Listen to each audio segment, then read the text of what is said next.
Hey guys, I'm here with the 13th head coach in women's basketball history for the Gophers, Dawn Plitzuweit. Coach, welcome to Minnesota. Thank you. Excited to be here. So, tell me, when did this first come to fruition? When did you realize you were going to be the next Gophers head coach? Well, after the announcement was made, there was a change in leadership here at the University of Minnesota. Within a few days, I think it was, that Mark had reached out. And at that point in time, he basically said, he just asked if there would be any potential interest. And said, certainly there would be, but at the same time, you know, it's a very difficult decision because we just moved to West Virginia.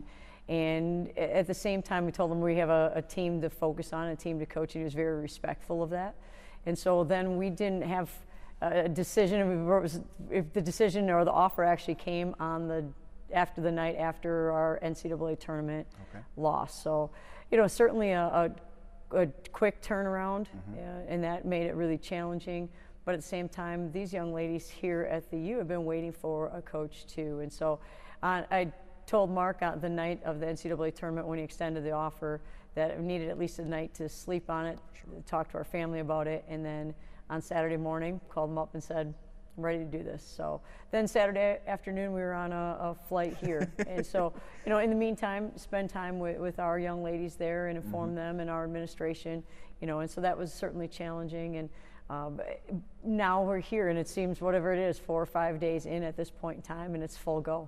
Coach, for you, what's the challenging part about telling a team that, hey, I just got here last year, but I'm about to leave, and then telling the team that you're going to, hey, I'm here for the long haul and not just temporarily? Right, I think that's certainly it's a very difficult thing, and there's so many things that go into it, and our family being close is really a major component as well. You know, certainly from a professional standpoint, this is a great opportunity for a lot of reasons that I've discussed earlier, but also personally, this is an opportunity to be around our family. And you know, I know right now every news broadcast and every paper out there wants to talk about my age. I can't believe that. Like, everyone is putting it out there. And that's what I laugh about with my sister a lot. I'm like, well, I guess everybody's going to know how old I am, and we're going to celebrate my 50th birthday.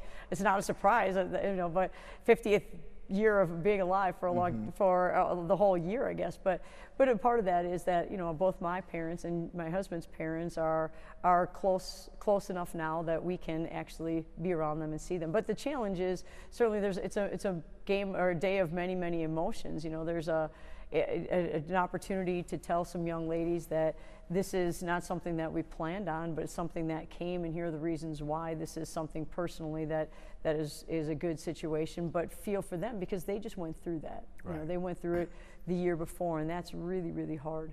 And then also the excitement of coming to the University of Minnesota, and so there's a day of many emotions. It's a time that I think certainly it's been challenging in a lot of ways in that regard, but also something that we are really excited about being here. We're very thankful for this opportunity because we think it's a really special one. Coach, 50 years old. Let's talk about it a little bit more. You look 35 to me right now. I don't buy that at all. I think someone must have it wrong. Yeah, that's what I'm saying. I must have read that wrong. Yeah, right. Now let's talk about your upbringing. Find a way. I love that because I'm sure you're not a woman of excuses. Where did Find a Way come from? West Bend on a farm in Wisconsin? Tell us about that. So I was raised, my parents both worked full-time. My dad was a letter carrier for the U.S. Post Office. My mom had a couple different jobs. She was a great baker. She was a florist for a little while. You know, and so they both were off working full-time, and then they would give us in the summers, they'd give us my brother, an older brother who's a pastor in Wisconsin, and a younger sister who is a massage therapist, and she has an alpaca farm in Wisconsin.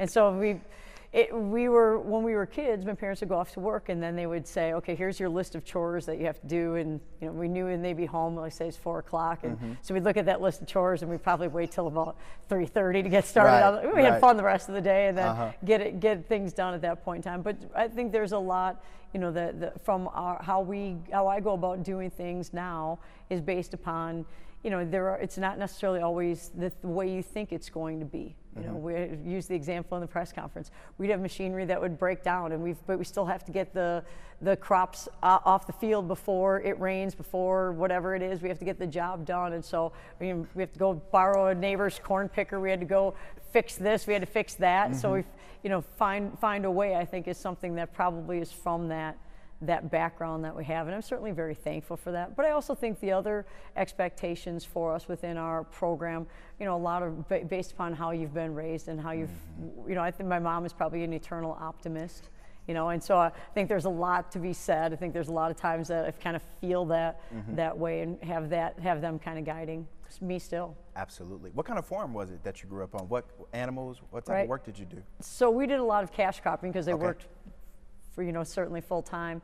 And then, so we baled hay and we sold hay and we had corn and oats and those type of things. We did have animals for a while. We had some beef cattle for a while. We had some sheep. We had some pigs at some different times. We had some goats. My sister had a horse. I got kicked off the horse. It tripped. It really didn't try to kick me off. I tripped. And we had chickens for a while and turkeys for a while. So pretty familiar with a lot of different animals, and you know, certainly had a lot of fun doing that. Sounds like a memorable childhood. For you, what learning lesson did you have as a kid that has stuck with you to this day where you're like, I'm so thankful I learned this as a kid on the farm because it's helping me now as a head coach? Well, I think there are a lot of lessons that you learn growing up, you know, in a farm, in a small town, in a community where everybody helps each other. You know, when our neighbors needed help, we'd go help. When we needed help, they'd come help, whether it was borrowing hay wagons or whatever it was at that point in time. But it was more than just that. It was everybody kind of chipping in, and there's a great work ethic to it. The job had to be done. I remember when I first started dating my husband, and you know, he lived in the city, and he'd say, come on in the summer, come hang out, we're gonna go on the boat, whatever it was. And I'm like, I'll be there after we're done baling hay, you know. And then he was like, what time is that gonna be? I'm like, I don't know. I could be there at 1 o'clock, or I could be there at 6 o'clock. I'm not really sure. And so the fact of the matter is the job has to get done first, and then you can go have fun at that point in time. Now, we try to make sure that we're having fun while we're doing the work. That's important too. Hey, you got to multitask. I understand that. Now, the job, I'm sure you have a lot to do here since you've been here, what, third or fourth day on the job. Where do you begin? Is it assembling a staff or is it recruiting? Yes. Both? Yes, it's both. It is. There's a lot. And I think what you forgot about with that is also really trying to make sure that the young ladies who are here have a connection. That's really, really important because that's who this program is about. And then we also need to recruit staff to help them be at their best, and staff to help me recruit, you know. And so have I missed on certain things? Absolutely, because there's just not enough time in the day right now to do all of it, but trying to do the best that I can at this point in time until we get some other help. And we do have some help that is here, and the young ladies who we've been working out with have been absolutely incredible. Absolutely. Now, after your press conference, you said you guys were getting right to work. You had practice the very next day. We did. How was that practice? What was the intensity like? The intensity was really good. I think the young ladies who are here really want to do well, and they care a great deal. And almost so much, maybe so in the first day, that they were afraid to make mistakes. And that's not how you get better in basketball. You have to be okay with, it's okay to do something differently and not have success right away. And so I thought day 2, which was today, they were more comfortable with it, and that's to be expected. And as time goes on, they'll continue to be more and more comfortable. But in watching the growth from day 1 to day 2, it was tremendous. And not that we did the exact same things, because I told them, I'll get bored if we do that. We have to keep changing it up a little bit. We'll work on the same skill sets in a little different way. But I thought they responded and did an absolutely incredible job. And you could see them understanding at a higher level and doing it. And today we watched film from yesterday's workout and said, well, why did we do this? Right. Why didn't we have the success we had? And they could use the terms, well, we didn't do this, we passed on the run. Impressive. You learned that in one day. Really well done. That says a lot about the coaching here.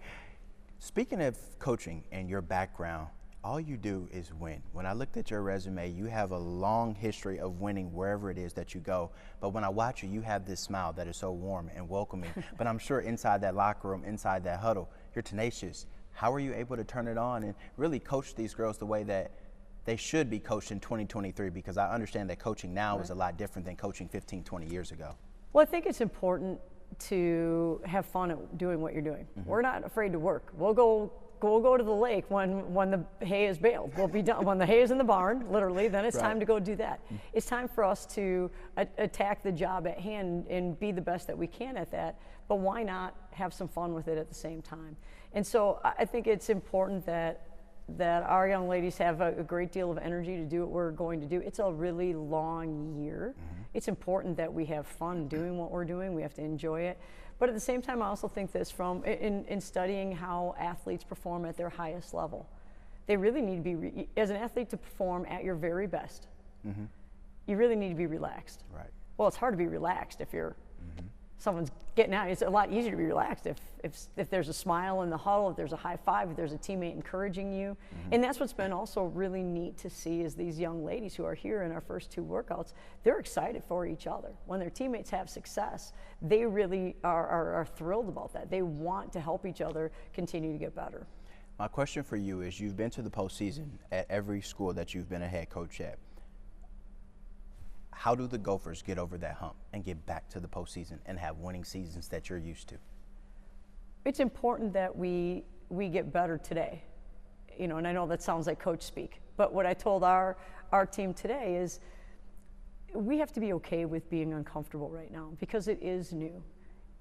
March 23rd, 2023 isn't the day that we're competing. November 8th of 2023 is, I think, when our first official game is. At least that's the schedule I've seen. That could change between now and then, so please don't quote that exactly. But November 8th is when we really need to be ready. And so now it's an opportunity to do some things that we're uncomfortable with, knowing that we may not be very good at it today, and that's okay. It isn't about today. It's today being the best that we can be today, and then tomorrow we'll get a little bit better at it. You know, and so that's, I think ultimately for us, that's what we have to continue to do, is continue to grow and to learn. And there's a lot that we have an opportunity to learn and grow because it's all new. Right. When I look at your resume, 721 win percentage, 201 wins in conference compared to 66 losses. Conference play is really, really important for you. How do you think that these girls, well, excuse me, not these girls, these young ladies, how are they going to take that step to be competitive within the conference next season?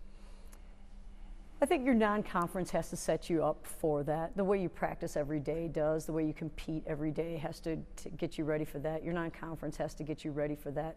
The Big Ten is doing really well in women's basketball, and you know, certainly have 3 teams right now in the Sweet 16, and that's pretty fun. And you know, so ultimately, I really believe that once we learn, and we're doing a really good job. So our first 2 days of competing in drills and in practice, we're at a really high level.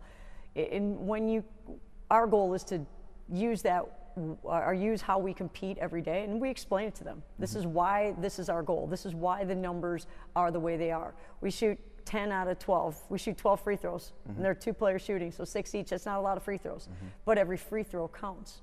Every free throw matters. And why 10 out of 12? Well, that's 83%.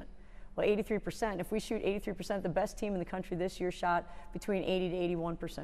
So we want to be at a point where we understand why we're doing what we're doing and what the numbers mean, and there's value behind that.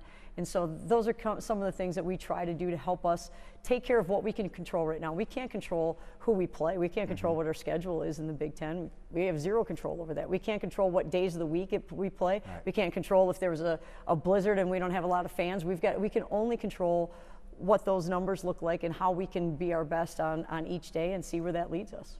Coach, what's your message to recruits about what this program is going to be going forward? Well, it's a special place. You know, and you look at first of all, a lot of the young ladies that we go after and we recruit are such high academic young ladies that want to be a part of a very special institution, and the University of Minnesota is as good as it gets, right? And so it's something that's really, really special. At the same time, we also have a program that has a history of success over the course of time, and we have periods, and we can look at that and we can go back to those periods of time and relate to that. At the same time, we have an entire state that is behind us. And we have a girls basketball community and a women's basketball community. You know, I've had a chance to recruit at the girls state tournament here for years. And when you hear the students, as a matter of fact, it caught me off guard on Saturday night. It did, because I was looking at my phone and it sounded like there was a thunderstorm, and it was the students, you know, making so much noise, and it was shaking, and it was a great feel, and it was a great vibe. And then you look at how women's basketball is supported here at a professional level, and so I really believe that our fans want to come out and want to support. And now you have young ladies who are on the court, and they are a big deal to the little girls in this community and to the state. So there's something that's really special here. At the same time, right now we have an opportunity to put kind of our stamp on it and do it in a new era in some way, shape, or form. And we have a lot of young ladies that can help do that for us. But ideally for us, our main recruiting base will be close to home. What does that exactly look like? Well, whatever that means, in an area where ideally within our direct community, within the state, within the region, it's really fun when your parents can, your family, your brother, your sister, your aunts, your uncles, your best friend's sister who hung out with you, and all those people can come see you play or tune in and watch you play or whatever. That's really special. At the same time, I think it's really special for our young ladies when they have a chance. Their families have important things going on. There's a big celebration in their family that they have a chance to go spend time with them too. One of the tenets that we have within our program, one of our expectations is to enjoy the precious present. And so when our young ladies have something that's important to them, I want them to tell me.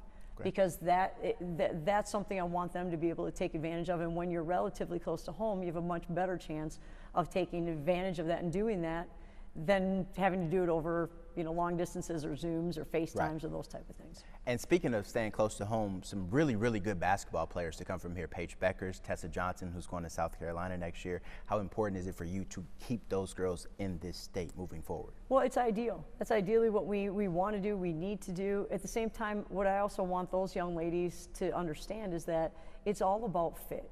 And as a mom who has kids in college, it's about the fit. And we have to help figure out what is their fit and how do we match that? Can we provide for them what they're looking for and for their career beyond? I think one of the things that we have a coach who is always to ask our players, what's your dream? And then the player would tell us what their dream is. He says, well, our goal as coaches is to help you live your dream, to get where you want to get to. And so I think that's something that as you go through the recruiting process, it's important for people to understand that we may not be the perfect fit for every single great basketball player in our backyard or in our state or in our community, but we want it to be. We want it to be, but we also they need to be happy. They need to be in a good spot for them. And so we want to create that environment to the best of our ability so that it is that for as many of them as we can keep close to home. I understand that. The final question that I have for you, this is your second time around the block in the Big Ten, the first time as an associate head coach. Now you're the head coach. What are you most looking forward to as a head coach in this prestigious conference? What am I most looking forward to? I'm most looking forward to being with our players and coaching them. I think that's what this is really about. When you watch young ladies develop and grow, and you can see it on the basketball court. Okay, we got better at scoring. We got better at whatever it was, finishing around the rim. We got better at shooting from the arc. We got better at defending the arc, whatever it is. Okay, those are areas that you gain your confidence in then. But it's also the most fun is watching how that confidence on the court can help them in their confidence off the court, or how they grow off the court, whether it's through book studies or female mentors that we have come in and talk to them, or different activities that we do, or leadership growth, and watch how they grow as young women into the most confident versions of themselves, where they can say, okay, adversity, yeah, bring it on. We got that. I know I'm going to grow. I know that there's no growth in the comfort zone, and there's no comfort in the growth zone. I'm okay with being uncomfortable. And when they get to that, then you watch their confidence carry over into almost everything that they're doing, and that's when it's really fun.